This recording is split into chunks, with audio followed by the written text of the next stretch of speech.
Cycle রয়েছে একটা ভাঙা, ওটার মধ্যে লেখা রয়েছে রাষ্ট্রপতি পুরস্কার পেয়েছেন দুঃখু মাঝি। তো সেই মানুষটার বাড়িটা যে ঝুপড়ির মতো হয়ে আছে সেটা তো আশা করি সবাই দেখেছেন। রাষ্ট্রপতি পুরস্কার যখন পেয়েছিলেন তখনও সবাই দেখেছেন, কিন্তু তার ভাগ্যে কিচ্ছু জোটেনি। কিন্তু ওই ছেলেটির ভিডিও বা প্রতিবেদন দেখার পরে বিরোধী দলনেতা থাকা শুভেন্দু অধিকারী যা কাজ করলেন, সোশ্যাল মিডিয়ায় ভিডিও দেখার পরে কিন্তু শুভেন্দু অধিকারীর মন কেঁদেছিল। আর কোনো নেতার মন কেঁদেছিল বলে অন্তত আমার মনে হয়নি।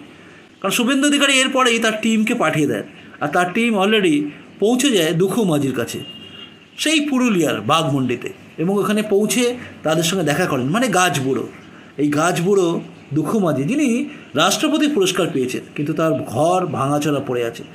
না, সকলের মনের মধ্যে ধাক্কা না লাগলেও ধাক্কা লেগেছে কিন্তু শুভেন্দু অধিকারী মনে। তাই তিনি পাঠিয়ে দিয়েছেন তার টিমকে, এবং তারা গেলেন এবং তারা শুভেন্দু অধিকারীর তরফ থেকে 2 লক্ষ টাকার চেক দিলেন। দেখুন সে অংশ।